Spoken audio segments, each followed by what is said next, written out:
Të nderuar dëgjues të programit të Drejt për Drejt Mirëmëngjes Shkodër. Përshëndeteni si çdo ditë nga kjo studio, duke ju uruar çdo të mirë në këtë ditë e përmëtej. 16 ditët e aktivizmit kundër dhunës me bazë gjinore është një fushat globale që përfshin komunitete, njerëz, vende, qytete, rajone të cilët natyrisht e ndjejnë të luftojnë në luftën kundër dhunës me bazë gjinore. Shkodra e përfshirë tradicionalisht në këtë fushat ka karakteristikat e veta dhe veçanësitë në organizimin e mjaft veprimtarive.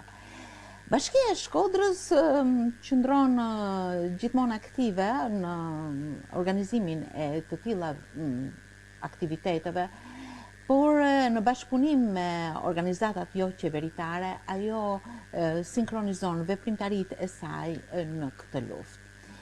Unë sot në këtë studio jam së bashku me përgjegjësen e Drejtorisë së Shërbimeve Sociale, Strehimit dhe Shëndetit Publik në Bashkinë Shkodër, Lorena Bardeli.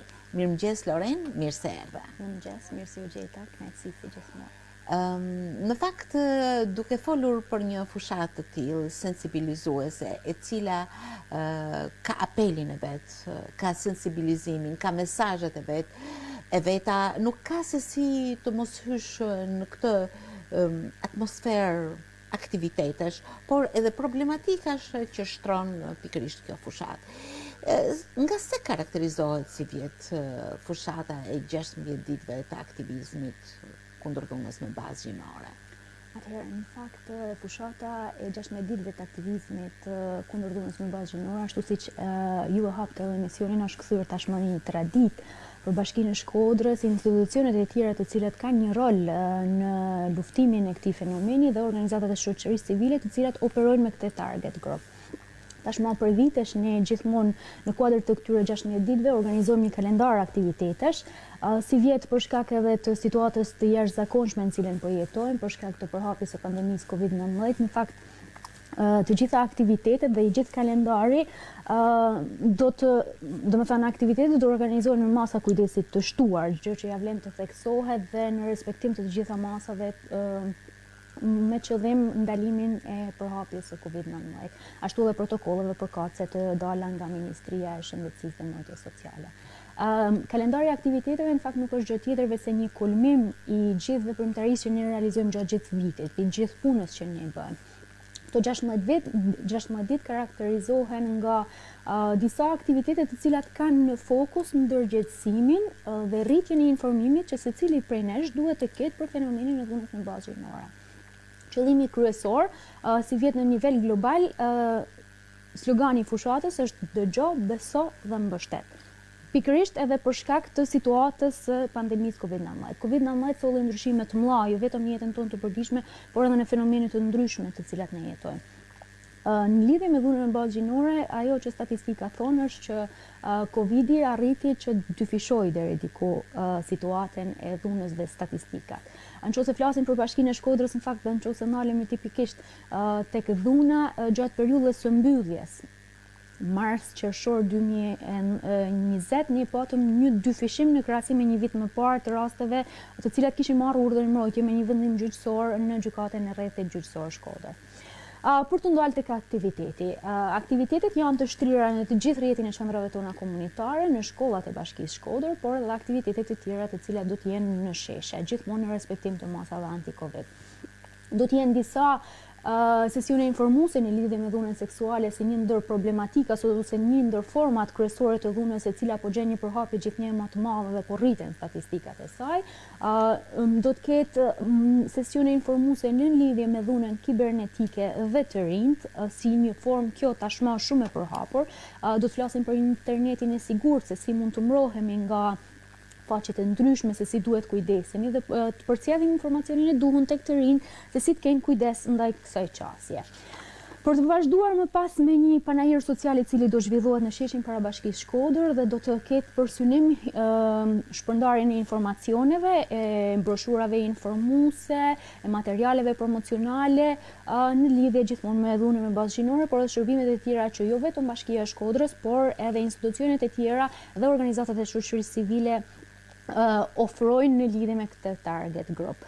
Risia, duke u përshtatur në fakt edhe me situatën aktuale, është organizimi një ekspozite online. Do të organizohet, ne sot do të publikojmë një thirrje në lidhje me të gjithë të rinjtë të cilët janë të interesuar, por kanë edhe talent që me anë të talentit tyre, me anë të ngjyrave të shpalosin idetë e tyre kundër dhunës me bazë gjinore. Dhe ekspozita do të paraqitet në formën online me datën 2 dhjetor në rrjetet sociale të Bashkisë Shkodër dhe të Drejtorisë së Shërbimeve Sociale, Strehimit dhe Shtetit Publik.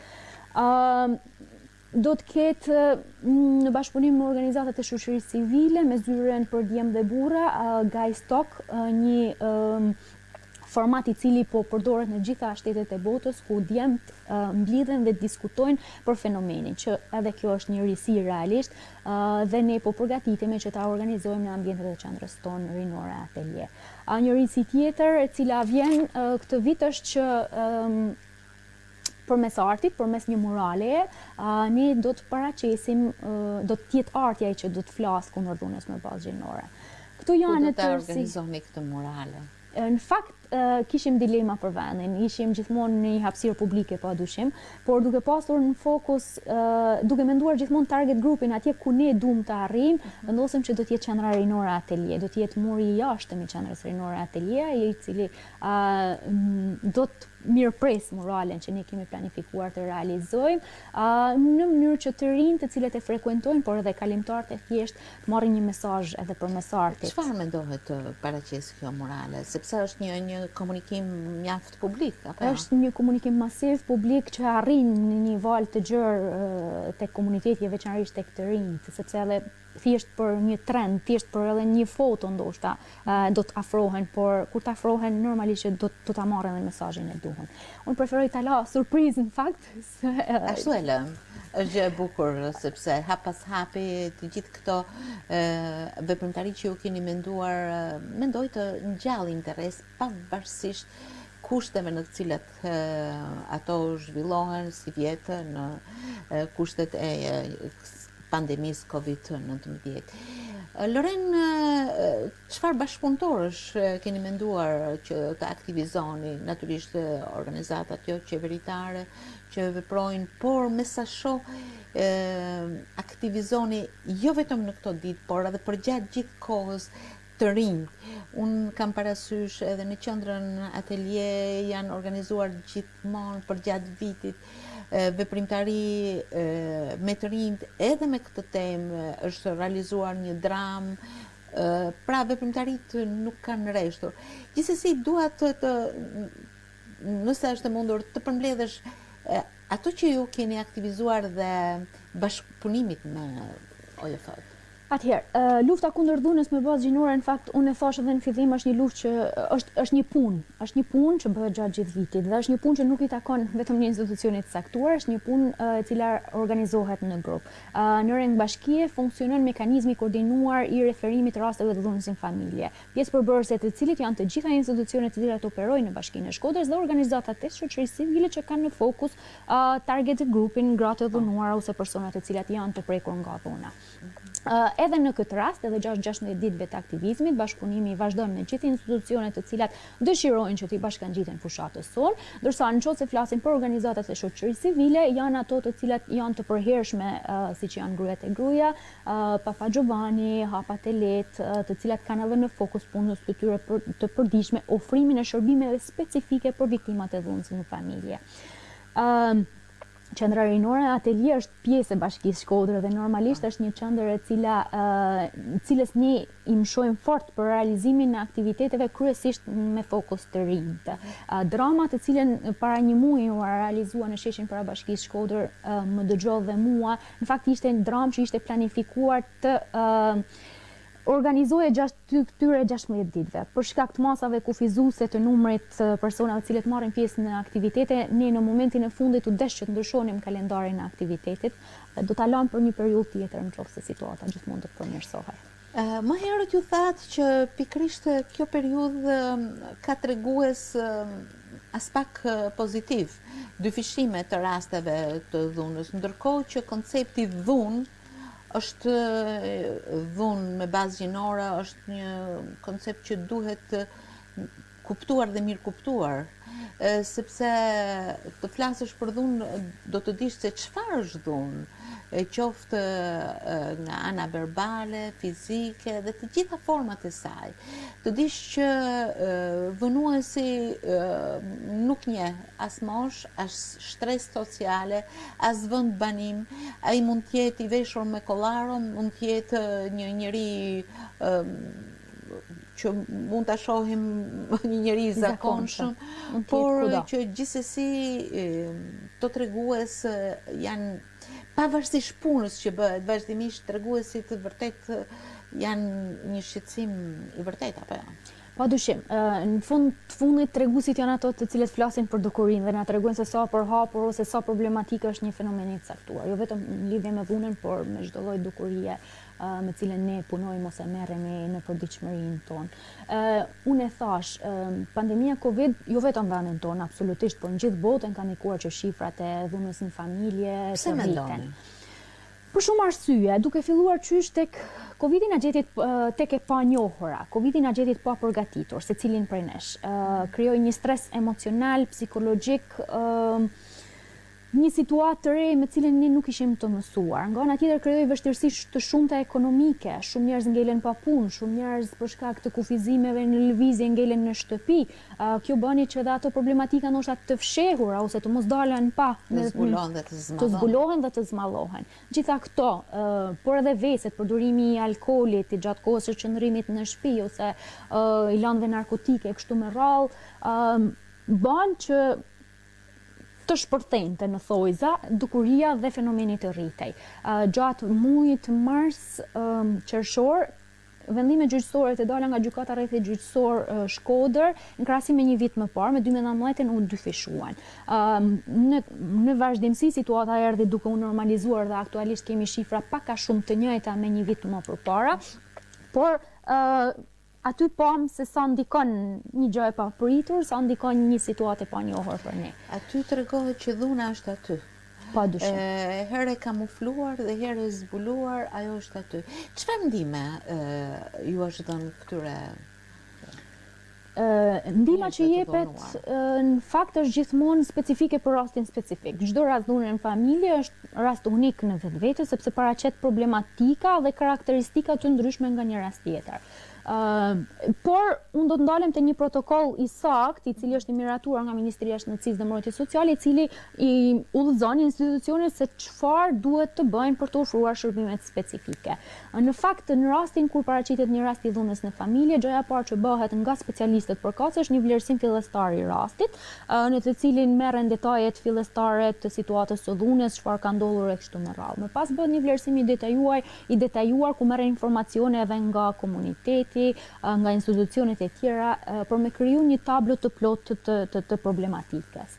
Në rang bashkie funksionon grupi teknik ndërdisiplinar, i cili është një grup i përbërë nga specialistët e gjithë institucioneve dhe organizatat e shoqërisë civile, ku secili jep kontributin e tij në varësi të asaj që institucioni i tij përfaqëson dhe mundet për më ofru. Për shembull, supozojmë në tavolinë është edhe zyra punës, nëse gruaja e dhunuar ka nevojë për një punësim sepse është e papunësuar, zyra punës merr përsipër punësimin. Nëse duhet një kurs profesional, zyra formimit profesional merr përsipër ndihmën për regjistrimin në një nga kurset profesionale. Hartohet një plan individual ndërhyrje për secilin rast specifik në varësi të atyre nevojave që ajo ka. Dhe më pas bëhet menaxhimi i secilit rast nga qendrat komunitare për familjen, lagjës së së cilës zonja, zotëria i përket. Që do me thënë, shërbimin e marrin secili në komunitet, aty afër vendbanimit. Qendra komunitare realizon përgjatë gjithë kohës urdhrit të mbrojtjes edhe monitorimin e ekzekutimit të urdhrit të mbrojtjes. Do me thënë, a ka problematika, respektohen ato pikat e cilat janë lëshuar në vendimin gjyqësor, dhe pas shërbimet e tjera që janë në shërbime në varësi të... Kohët e fundit baza ligjore ka ndryshuar në zbatimin e urdhrave të mbrojtjes për dhunuesin. Ai tashmë dëbohet nga banesa, si mendoni, apo aplikohet dhe si ka ndikuar ky vendim tek problemet e dhunës në bazë gjinore? Në fakt, ndryshimet ligjore kanë hyrë në fuqi me datën 18 nëntor, janë votuar në fletoren zyrtare dhe shumë shpejt për të thënë se si do të implementohen në praktik. Ligji 48 i 2018 për masat që duhet të merren në rastet e dhunës në familje, në fakt teorikisht është një ligj shumë i mirë, ashtu siç i gjithë kuadri ligjor i shtetit shqiptar përgjithsisht është shumë i mirë, i kuklavitur në letra. Problematika është gjithmonë se si implementohen në praktik këto ligje. Edhe në të kaluarën ka pas masa shumë të mira të parashikuara në ligj, të cilat i jepnin mundësinë gjykatësit që të vendoste jo në mënyrë të detyruar, por në varësi të problematikës dhe të rastit, largimin nga banesa të dhunuesit. Çfarë ka ndodhur në praktik? Mu më vjen keq që ta them, por në praktik ka ndodhur që në shumë raste gjykata ka vendosur dhe të largojnë të dhunuare nga familja, nga banesa, që në këndvështrimin tonë nuk është as pak normale. Kështu që unë i mirëpres, uroj që të funksionojmë dhe të na sjellin ndryshime për mirë, por jam pak skeptike në mënyrën se si do të zbatohen dhe ndryshimet ligjore të fundit. Nuk e di se si do të implementohen. Mendoni se ka hapësira të tjera për të përmirësuar pikërisht në ndihmë të kësaj lufte? Pa dyshim, gjithmonë ka diçka më të mirë për të bë. Një ndër gjërat kryesore ndoshta do të ishte edhe rritja e fondeve që vinë në mënyrë specifike për ofrimin e shërbimeve për problematika të tilla nga qeveria qendrore.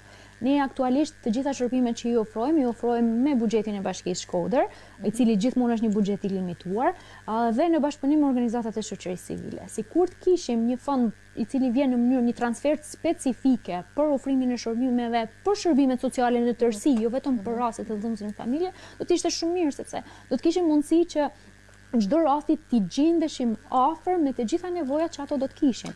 Ndërkohë le të drejtohemi subjekteve të veçanta, si gruas ashtu dhe burrit. Si mendoni në zonën tonë, në Shkodër, gratë janë një forcë në një farë mënyrë në nështruar kushteve dhunës, apo vitet kanë sjellë një fuqizim të gruas dhe rolit të saj në familje? Në fakt mendoj që ekzistojnë të dyja qasjet.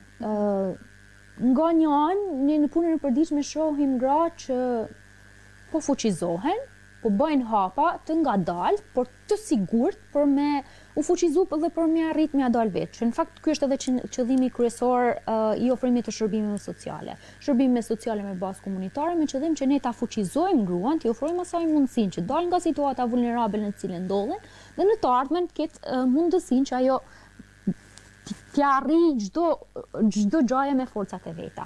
Dhe kemi edhe raste pozitive, shembuj pozitiv të kësaj qasje. Në radhë të parë është varësia ekonomike. Një ndër problematikat kryesore është varësia ekonomike, por edhe varësia emocionale. Shumë shpesh dhunuarat kanë edhe varësi emocionale nga dhunuesi. Që do të thotë? Që do të thotë, pavarësisht situatës në cilën ndodhen, e kanë pamundur, në disa raste edhe e dojnë, se në shumë raste është bashkëshorti ose partneri intim ai i cili është dhunuesi, dhe e kanë pamundur psikologjikisht që të shkëputen nga situata ose Sa rëndësishme është ndihma pikërisht në këtë raste, jo për të krijuar shkëputje, por për të krijuar mbështetje në mënyrë që një grua të fuqizohet emocionalisht për të vlerësuar veten dhe familjen. Në fakt, një ndër shërbimet kryesore që ofrohet janë edhe shërbimet seancat psikologjike. Seancat psikologjike individuale me gra të dhunuara, me targete të tilla, janë shumë të domosdoshme në mënyrë që të punohet me brendësinë dhe me anën psikologjike, anën emocionale të një personi të dhunuar. Ato bëjnë që secila nga gratë gradualisht në vetvete të marrin vendimin e kësaj që thoni ju, për të shkëputur në një të ardhme. Ose në një farë mënyre për të fuqizuar veten dhe për të realizuar pikërisht atë rol partneriteti që duhet të ketë burri dhe gruaja në familje. Unë besoj se marrëdhëniet bashkëshortore ose familjare, sepse nuk janë vetëm bashkëshortore, janë edhe me njerëzit e tjerë të familjes, shpeshherë duhet të vendosen hap pas hapi. Ndoshta ka shumë vështirësi në disa raste që rrjedhin nga kulturat, nga preardhjet, nga mentalitetet, por nëse vendos hapa të sigurt, të ngadalë, të këtyre raporteve, është më mirë të ndërtosh një familje që tenton të konsolidohet gjithmonë më shumë se sa me njëherë të shkëputet. Pra duhet të ketë një kuptim shumë të balancuar të rolit. Pa dyshim, por këtu qëndron edhe puna që duhet bëhet me dhunuesin. Pavarësisht dëshirës së mirë që mund të ketë dhunuara për ta ndryshuar situatën, nëse vendimi nuk merret atë nga dhunuesi, të ndryshohet situata. Është një punë. Janë hallka zinxhiri që duhet funksionojnë të gjitha bashkangjitur. Prandaj edhe shërbimet ofrohen gjithmonë në totalitetin e tyre në mënyrë që të sigurojnë një mirëqenie të përgjithshme.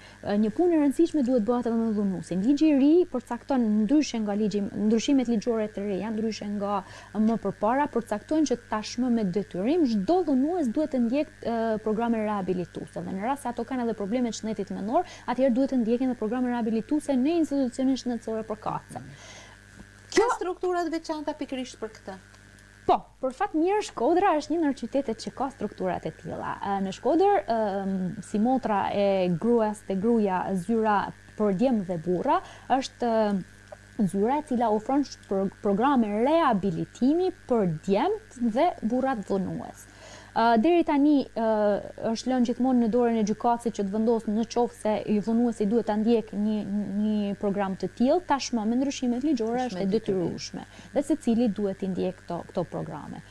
Programet janë shumë të rëndësishme në fakt edhe për brezin e ri, sidomos për të rinj të cilët ne synojmë të informojmë dhe ndërgjegjësojmë që tani pa u bë akoma familjarë në mënyrë që ta parandalojmë fenomenin.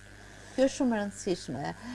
Më pëlqen që ju ndalët në këtë pikë, Lori, sepse edukimi i fëmijëve, i brezit të ri, me një kuptim që edhe nëse e sheh këtë dhunë, të marrë një pozicion që ai kurrë të mos jetë dhunues, kjo është një arritje, besoj.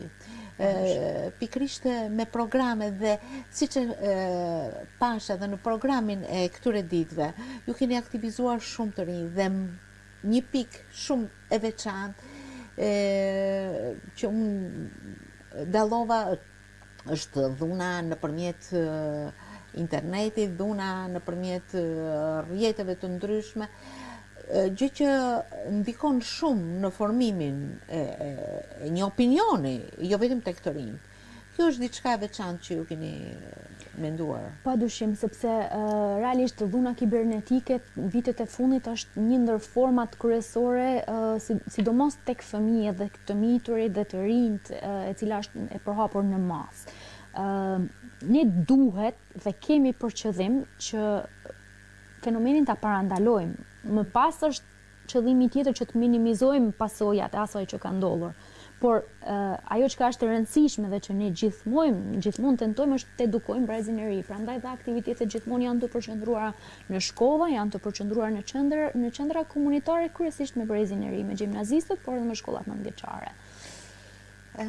Natyrisht të ndalesh tek ky kapitull i pambarimt i jetës sociale, është gjithmonë pak. Por është gjithmonë detyrë të flitet shumë, të punohet shumë. Jo vetëm nga strukturat e veçanta, por edhe duke ngritur këtë opinion, kjo punë të vazhdojë në qelizën bazë, siç është familja. Pikërisht këtu shihet ajo vijshmëria e një hallke që duhet të ngrejë një opinion, që duhet të ndryshojë shumë çka në konceptet e jetës, në marrëdhëniet mes njerëzve, të bashkëshortëve dhe të familjarëve. Natyrisht ne ndalemi në 16 ditë të kësaj fushate globale, jo më kot është globale, sepse problemi është global.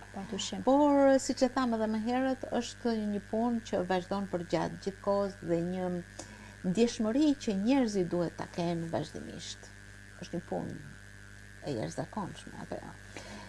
Pa dyshim, fakt është punë shumë e madhe ndonjëherë edhe pa dukshme.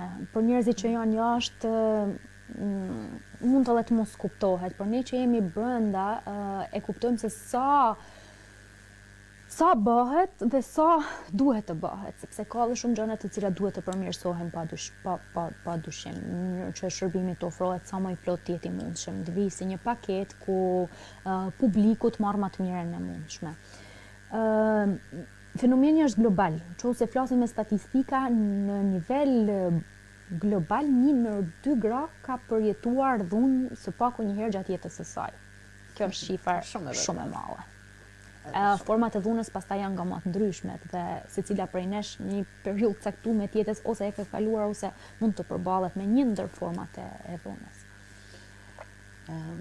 Patjetër me një mesazh dua ta mbyllim këtë bisedë që shpërndahet përtej këtyre 16 ditëve, që shpërndahet në çdo ditë të jetës, në vimësinë edhe në hedhjen e hapave shumë të matur, por edhe shumë vendimtar në jetën e secilit prej nesh, secilit prej antarëve të familjes, aty ku fillon edukimi, pikërisht tek fëmijët, tek djalit, tek vajza, tek ajo marrëdhënie shumë e madhe dhe e bukur. Në fillim të programit sot unë fola për qafimin e mëngjesit, për bekimin që duhet të marrë secili në hapin e parë të një dite nga familja. Sa i bukur, sa madhështor, sa i ngrohtë, sa i afërt, sa nxit është ky përqafim, sa gjë e bukur do të jetë që të gjithë të marrin një përqafim nga dita dhe natyrisht të ecin në ngrohtësinë e tij. Padyshim. Përmbledhja që bëhet ju është shumë e bukur. Unë do të përcjell një mesazh shkurt, në fakt, dhe do ta lidh edhe me sloganin që përveç atij në nivel global po përdoret, që është dëgjo, beso dhe mbështet, Bashkia Shkodër ka vendosur edhe një slogan të dytë që për ne është primar. Këto 16 ditë ne i kemi titulluar ose i kemi vendosur mesazhin kryesor që heshtja nuk të mbron. Secila gru, secili person i cili gjendet në një situatë të dhune, duhet të marrë guximin që ta raportoj ose ta denoncoj atë lloj dhune që po përjeton. Kjo është mënyra me cilën ne si institucione mund t'i ofrojmë shërbimet dhe mund t'i japim ndihmën e duhur në momentin e duhur. Mos hesht, ngrije zërin, apo jo? Kjo është. Mos heshtni, dhuna mundet me kenë pjesë përbërëse e jetës së secilit prej nesh, ndaj është rëndësishme që ne vetë ta marrim vendimin që të mos heshtim, ta raportojmë atë formë dhune cilën po jetojmë. Lori, dhe unë kaq dua ta mbyll. Lori, unë të falenderoj shumë për atë çfarë ti je, për atë pjesëmarrje të vazhdueshme në ndjeshmërinë që ti ke në jo thjesht në punën që bën, por përtej saj. Të falenderoj për pjesëmarrjet këtu në Radio Shkodra dhe uroj që kjo vazhdimsi të na ngrohë jo vetëm studion tonë, por përtej saj. Të falenderoj shumë dhe të pres gjithmonë me këtë hap tëndin me jetë. Të falenderoj. Faleminderit ju. Për ne është gjithmonë e rëndësishme të kemi një hapësirë ku të shpalosim çdo gjë që ne në jetën e përditshme dhe në punën e përditshme realizojmë. Të falenderoj shumë.